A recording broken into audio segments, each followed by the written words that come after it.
Welcome everybody and hello. This is the webinar on coronavirus guidance and resources for Santa Cruz County businesses 3.0. My name is Andy Constable. I'm the Economic Development Manager for the County of Santa Cruz, and I'll be your host today. This is a third in a series of free webinars that is being presented by the County of Santa Cruz in conjunction with our business partners, with the intent of bringing the most current and updated information that's available regarding the resources that are available to small businesses to help lessen the impact of the current pandemic.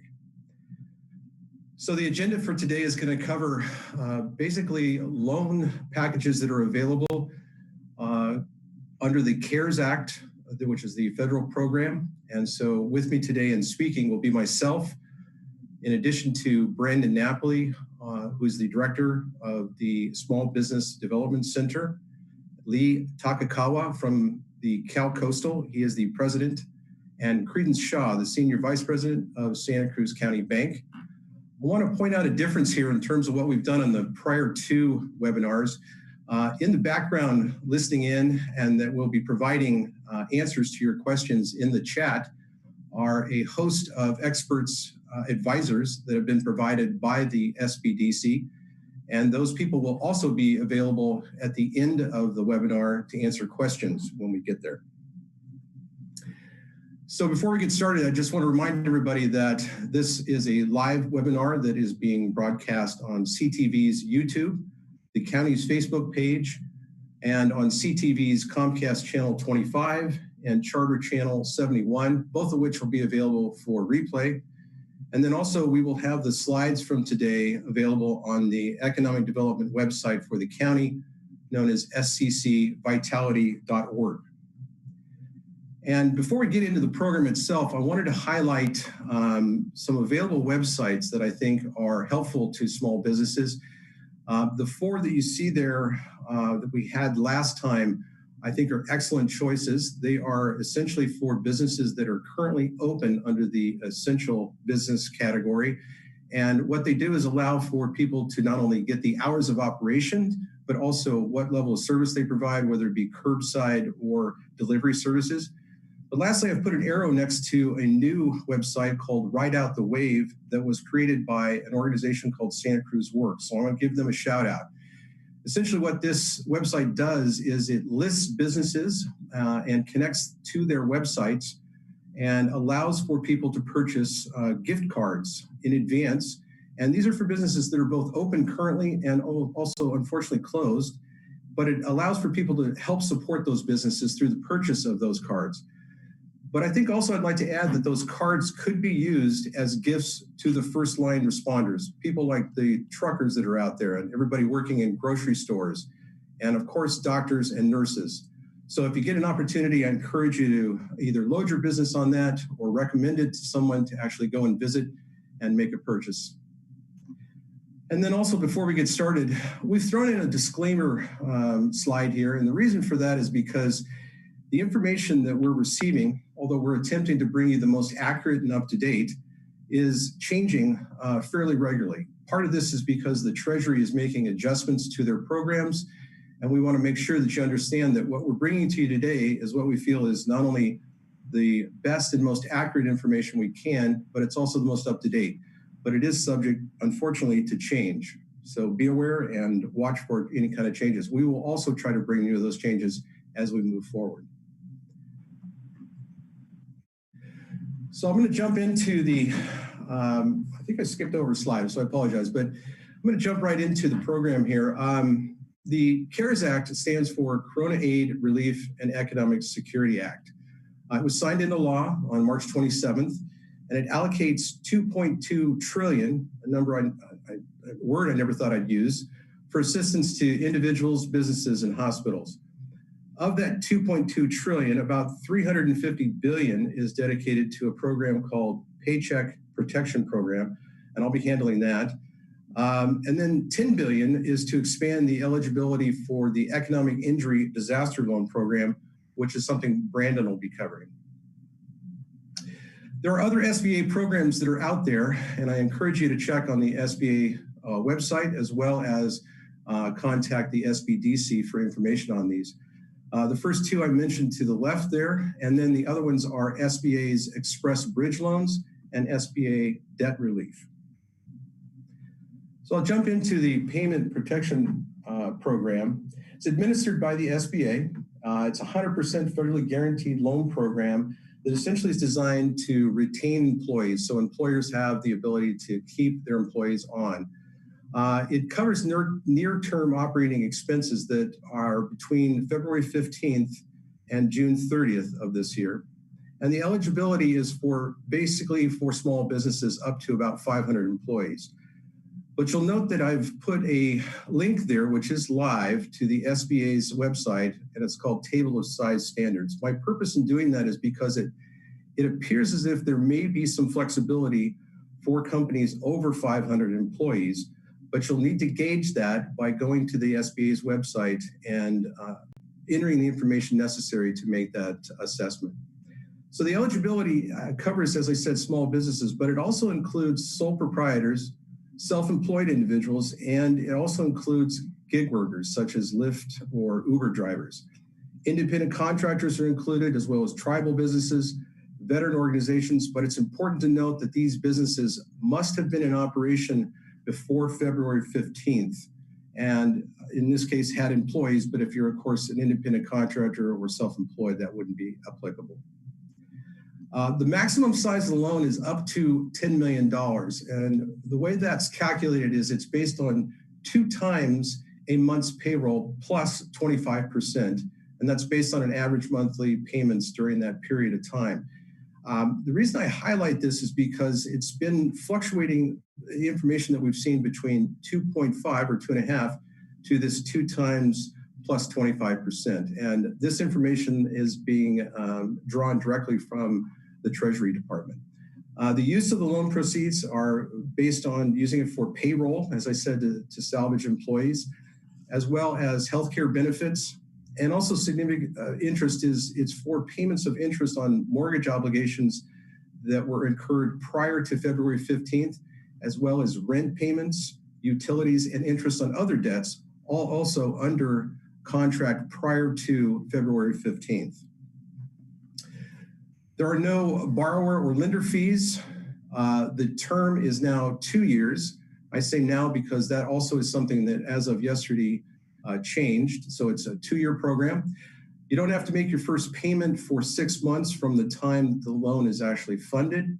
And the interest rate is now set at 1%. Previously, it was a bit higher. There's no collateral for the loans. And the beauty of this program is that it is structured to be a grant if you meet the criteria. So there is loan forgiveness. And what that means is up to the principal balance of the loan, but not more than 25% of what can be forgiven is available for non-payroll costs. It's also subject to reduction if the workforce has been reduced or salaries have been reduced to employees.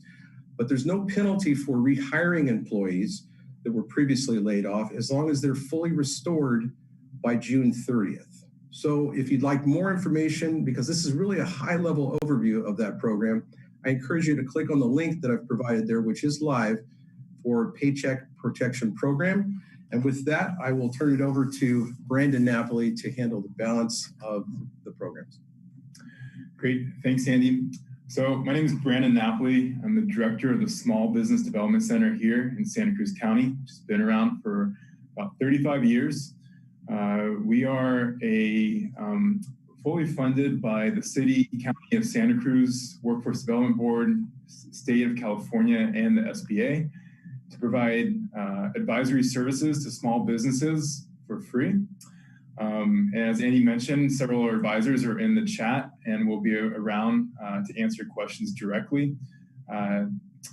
Regarding the Economic Injury Disaster Loan, there's been some updates on this loan.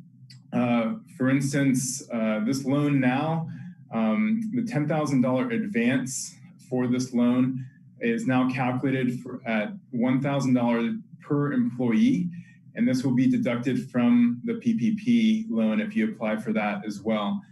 This is the forgivable portion of the loan, but that is a recent update.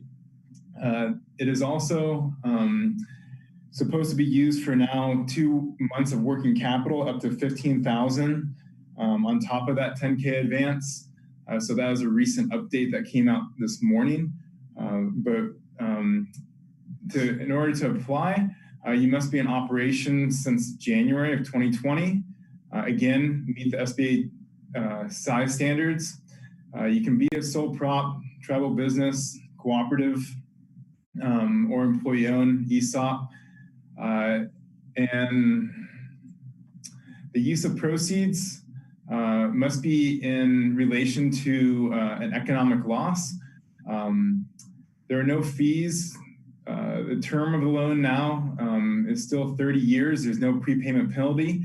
You should not be paying to package this loan. It should just be something you can go straight to the SBA's website and apply. It's very simple to get into the queue for your application. Payments will be deferred for the first 11 months. Interest rates 3.75% for for-profits, 2.75% for nonprofits. Regarding collateral, there's none up to $25,000 in a loan request. And then after that, there may be collateral, probably starting with business assets, and ownership of 20% or more will potentially have to sign some type of limited guarantee. However, we've been told that there shouldn't be personal guarantees up to $200,000. Again, with the recent changes of working capital being reduced, it's going to be very subjective who gets up to that amount. Regarding other SBA programs, there are SBA Express Bridge loans. These are up to $25,000. We do have a list of SBA lenders on the Santa Cruz SBDC.org website. Check in with an SBA lender if you have a relationship, or we can introduce you to one to see if any of them are offering the SBA Express Loan product. Additionally, there is SBA Debt Relief. If you currently have a 7A or 504 microloan, you will not have to pay for a period of 6 months. That will be something that the SBA will take care of, and that includes new loans as well. In addition to the SBA products, one thing to note is there's some private grants that are coming out. One that came out this week was Facebook offering up to $10,000 in grants for a small business. You can go to their website. Make sure you go to facebook.com/grants for business to learn more, to see if you can qualify. Again, that's up to $10,000 in cash and potentially some Facebook ads as well. So at this point, I want to bring on the president of Cal Coastal, a local CDFI here, and talk about the California response with the California iBank and the microloan program, as well as the state disaster relief loan fund. Lee, can you hear us? Yes. Hi, Brandon. Thank you. My name is Lee Takakawa. I'm the president of Cal Coastal, and our organization was established back in 1981. We primarily serve the coastal Central Coast area. We primarily serve Santa Cruz County, San Benito, Monterey, San Luis Obispo, Santa Barbara, and Ventura.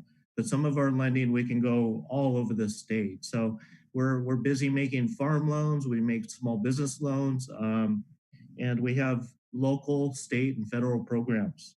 Some of the programs we do farm loans here, and we go up to $1,750,000. We lend directly. These are many disadvantaged farmers where they don't own the land. They may be a tenant farmer. We've been doing this for years, and we get a USDA Farm Service Agency guarantee for those. We also are a SBA 504 lender for real estate and equipment. We have what you call a CDC, Certified Development Corporation. We do those as well, up to $5.5 million. We are also a SBA 7A lender with the Community Advantage Program, where we make direct loans up to $250,000. and we get SBA's guarantee to do that. And we're also involved with Department of Agricultural loans, where we go into rural communities and do small business loans up to 250,000. Small, rural meaning 50,000 and less generally. And then we do SBA microloans as well. We've been doing that many years, and those are 50,000 and less to businesses. But recently, you might have heard in the media that Governor Newsom recently announced on April 2nd additional funding going into a disaster relief loan guarantee program. And we are one of the 7 financial development corporations that contract with iBank to deliver that product. We normally do loan guarantees up to $1 million for small businesses and for disaster loans, but this was an additional $50 million that enables us to work with lenders to guarantee up to $50,000 microloans.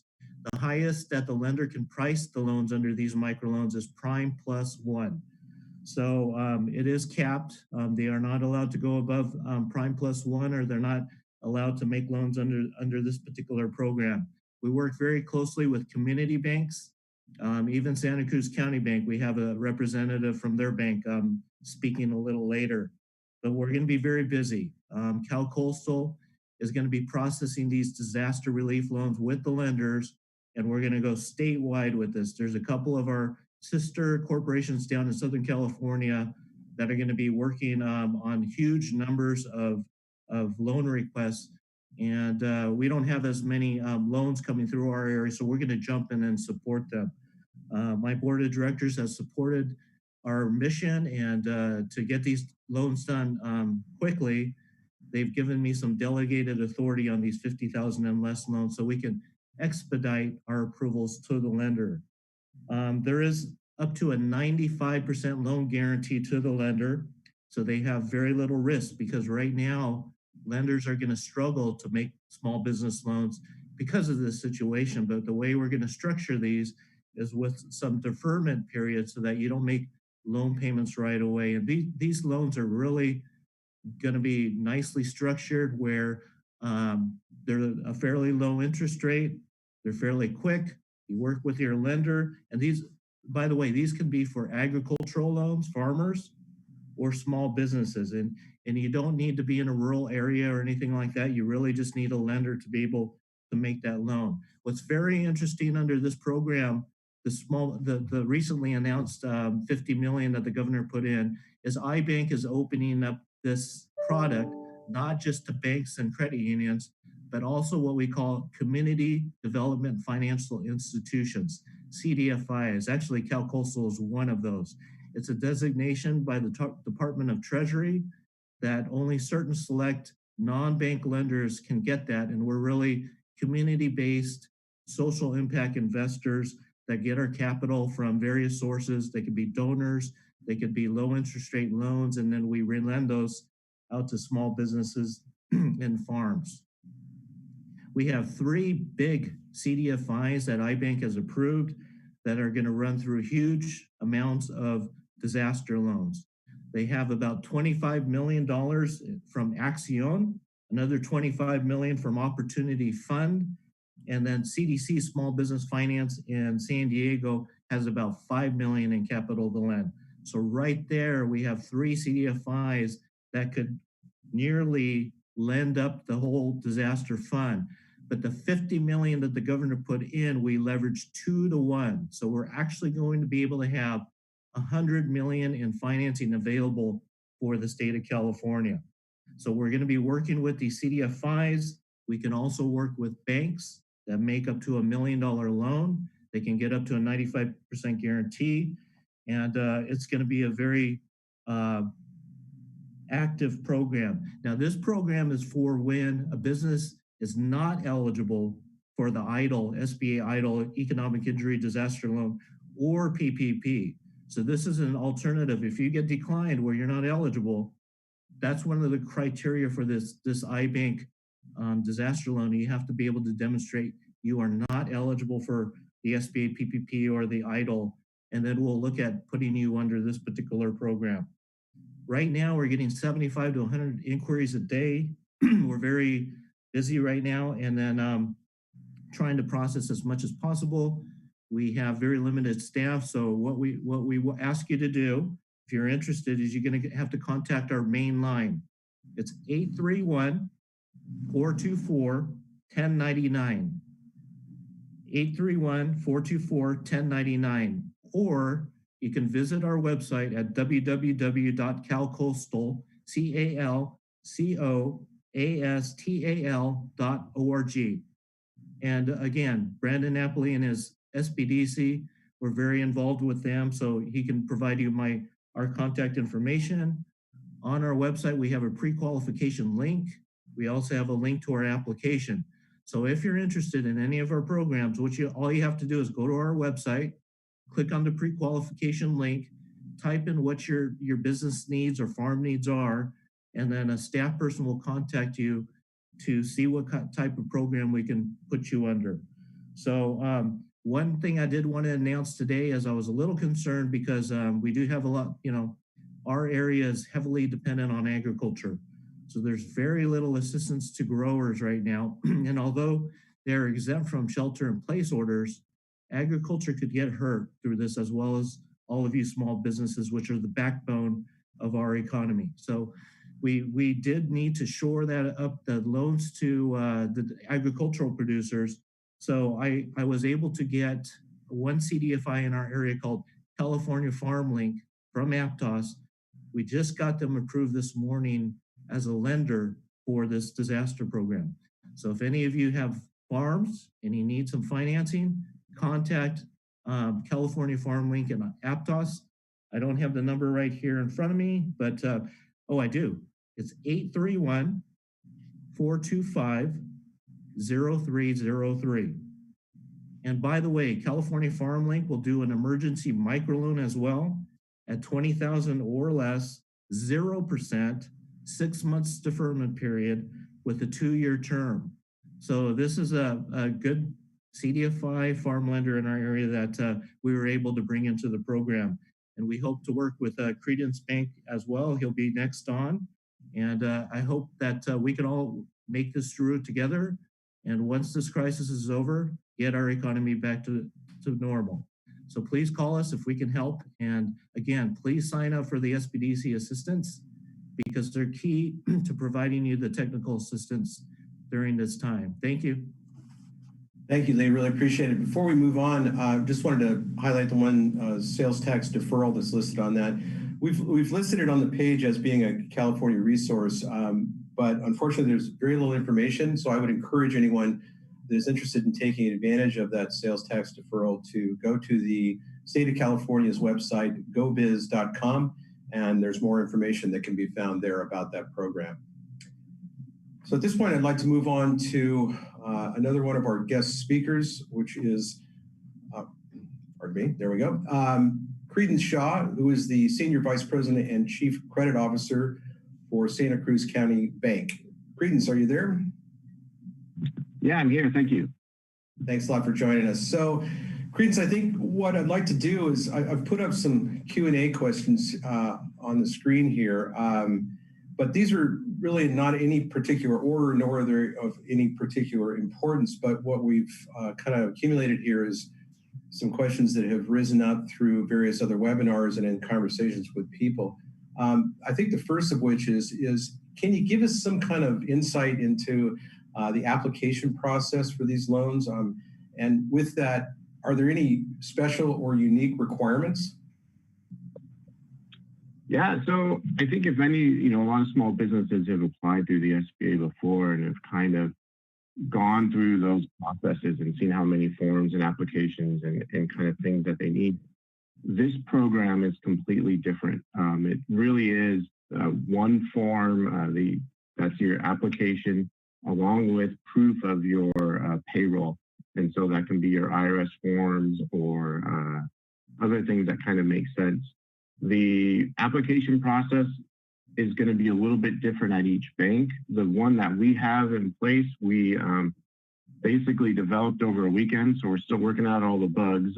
But you go online, you fill out our form, and then that form auto-populates the application for you.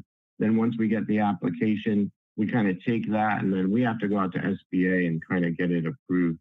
And then kind of over the next, I think, hopefully when it all starts going smooth, few days, we have loan docs and we sign. So it should be kind of one of the easier programs once we get it all up and running.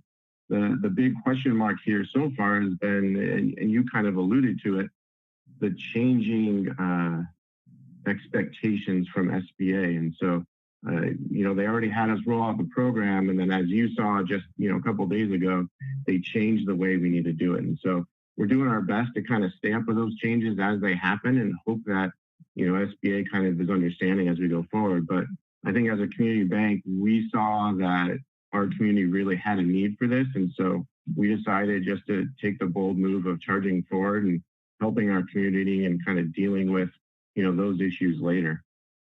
Awesome. So I think you answered a part of the next question. So one of the concerns, of course, is how much time's involved between when a person makes application, when they hear back from the lender.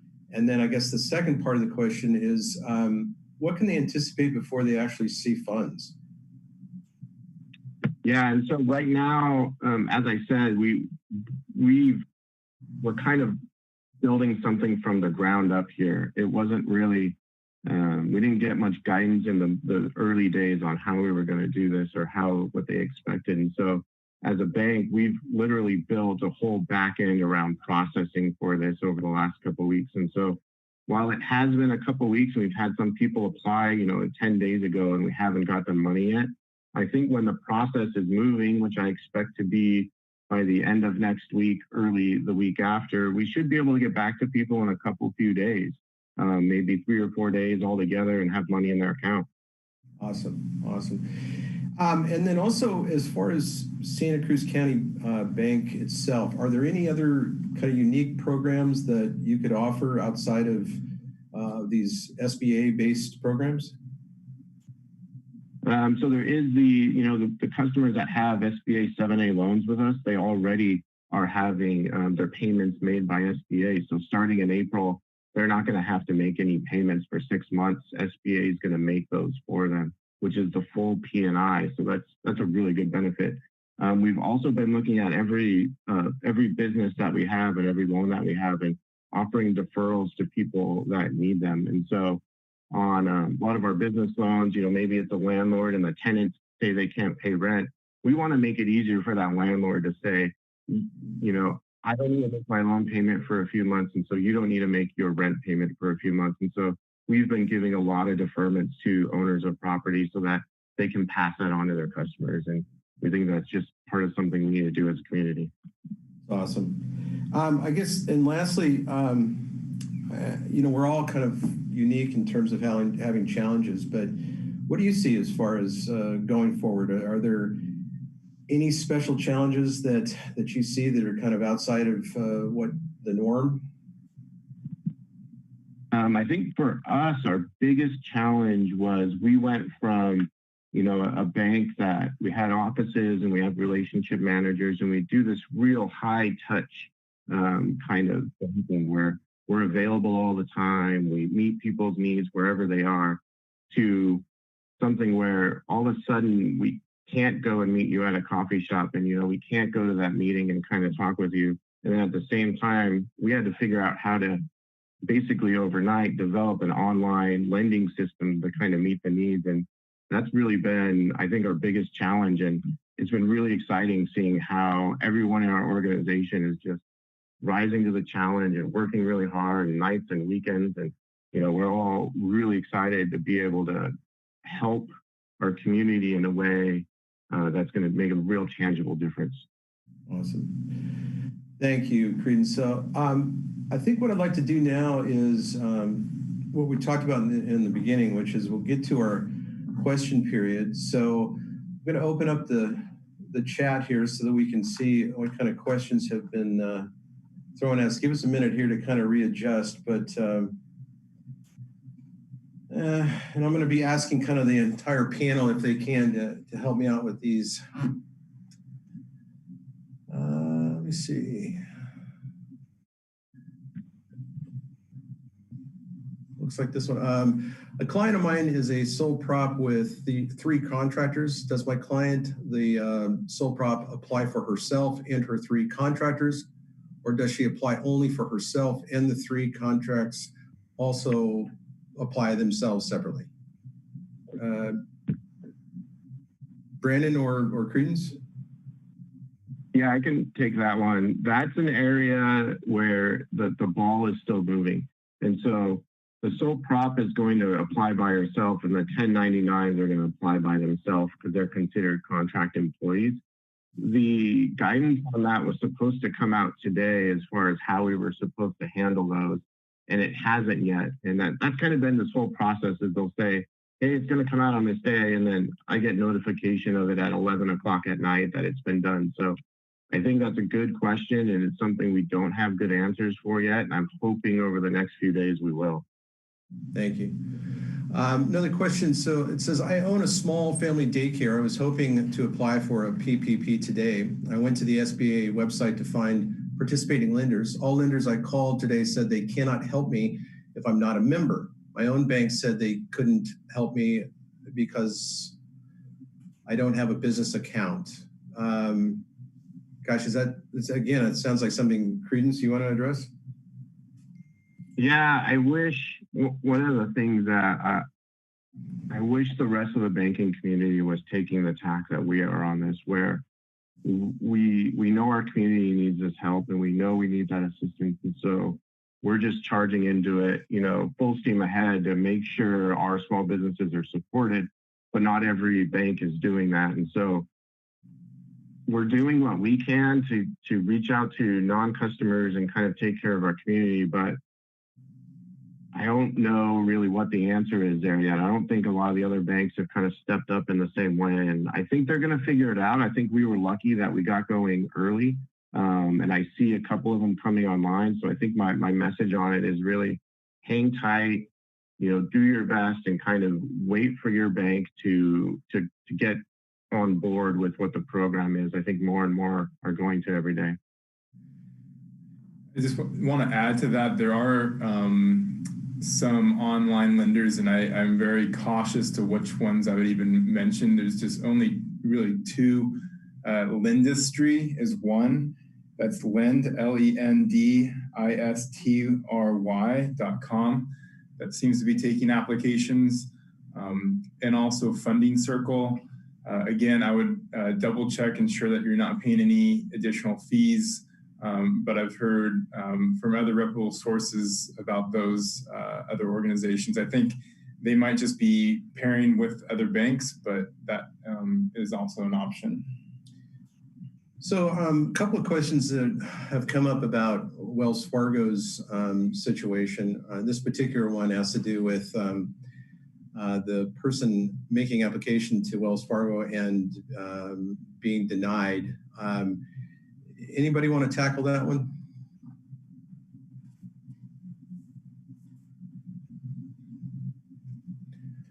So again, I would, I think this situation continues to change. I've heard Wells Fargo is potentially coming back, if they haven't already, to accept additional applications. I think there's a lot of banks that are waiting to get in the water when they feel a little bit more comfortable around how the forgiveness of this is going to work and ensure that they're in compliance.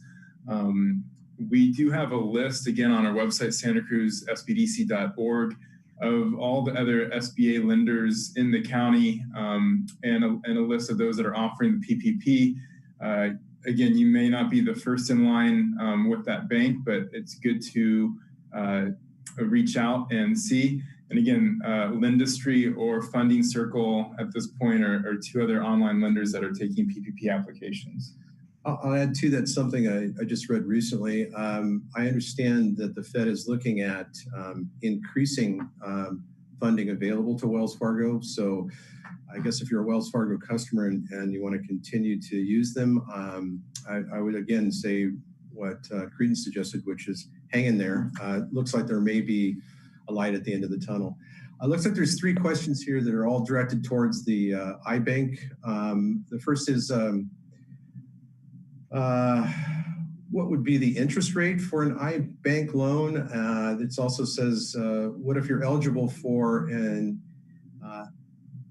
EIDL loan, but 15,000 is far below what you need to stay afloat? Can you apply for an iBank loan? And lastly, for iBank loans, what if you're eligible, but the Fed just ran out of money? Okay, this is Lee talking, Cal. I'll take those, of course. So with the interest rate on the iBank disaster loans, the interest rate will be set by the bank. If it's above 50,000 up to 1 million, the bank has the discretion to set the interest rate. You negotiate directly with them. If they price it at prime plus 1 or less, that'd be 4.25% today or less, the bank would get a 95% guarantee. Between prime plus 1 to prime plus 2, they could get a 90% guarantee. And if the bank prices above prime plus 2%, they only get an 85% guarantee. So this program gives them incentive to lower the interest rate to the borrower. For the 50,000 and less microloans, the cap is prime plus 1. They cannot participate with the microloan program unless they price it at prime plus 1. We do have a lender down in San Diego called Accion, big CDFI. They're going to put in 25 to 30 million just for the San Diego area. Believe it or not, they're going to lend at 1%. So we're excited to guarantee those loans because it's going to deliver cheap cost of capital to those businesses.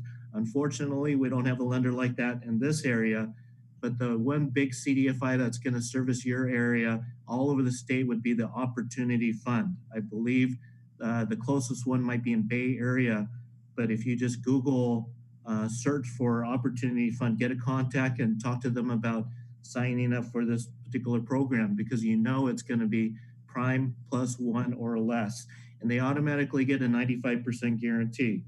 Now, one of the criteria for this loan is that you must not be eligible for PPP or EIDL.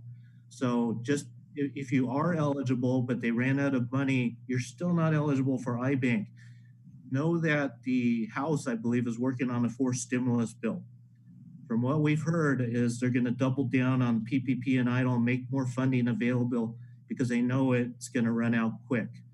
Brandon, I think you might have cited how quickly the loan is going or how much is available. They're probably over 130, 150 billion already in this short amount of time. So Congress and the president know that more money needs to go into there, and they're working on it. And from what I've heard, it's going to take several weeks to shore that up, but they're looking at doing that in a 4th bill. So hang in there. If you don't get it the first round, your application is in. If you have your number when you applied, keep that, because I think you're still in the system and you're still in line. But for the iBank, you must not be eligible for EIDL or PPP. If you just need a little bit of money, that's what our program is designed for, 50,000 and less. But we've got to find a lender that wants to make the loan. That's the real hurdle for all of you, is that we can't make the loan directly unless you guys it's kind of like going to the PPP, finding a lender. It's going to be a little difficult because most banks don't want to make small loans, and we're trying to give them the incentive to do that, to take the risk now, and we're guaranteeing it and standing by to do those loans. And there's going to be a pretty streamlined process on these micro loans. So it's not going to be your normal turnaround time where you're taking a couple months to get your money. We're not designing it that way. We're trying to act within weeks, maybe a week or 2. It really depends on how quickly the bank can approve it, get it to us, and we're going to move on it. Perfect. So a couple of questions on the PPP loan program. Are details within forgiveness within the loan docs, and also self-employed proprietor, how do they apply for the appropriate payroll amount? Credence, can you handle that one? Or those two, I should say? Let's take the sole proprietor one, and that one is the toughest one for me to answer right now, because I know that there's a lot of need there, but we just don't know what the answer is yet. SBA was supposed to get us the information today, or the Treasury, and we just don't have it yet. And so we're checking that. I check it almost hourly because I know that's a need that needs to be met. And as soon as we know, we're going to roll that out. As far as the forgivable portion of the debt in the loan docs, one of the things we're doing in our loan docs is we're going to do a one-page item at the end of it that has all the calculations in it. And so it's going to say, here's how we calculate your loan amount, and kind of shows all the wages. And then it's also going to say, here's all the ways you can get it forgiven. And then they're going to be able to input on the side that forgiveness amount. Because for us too, if we can get all these loans forgiven, I can get it off my books and then lend it out to someone else. So we want to make sure we help everyone understand that as best we can going into it, so that there's no confusion down the road. But that's going to be part of our loan docs, and we're developing it right now. Perfect. Following on that same thought, question here says, in order to qualify for a PPP, do you have to be currently paying payroll and not to have furloughed employees? There's provisions in there for rehiring your employees. So there's an 8-week period after the loan is done. So we do the loan, and then over the next 8 weeks, you have to show your expenses towards payroll, rent, utilities, a couple other items. 75% of that has to be towards payroll.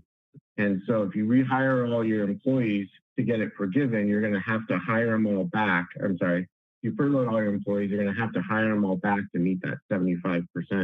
There's also another provision in there where they were talking about reducing the amount that is available for forgiveness, that they haven't been really clear on what it's going to look like. And so they had some formulas in there as far as, if you have 31 employees and now you have 24, then so much percent of it's going to be forgiven.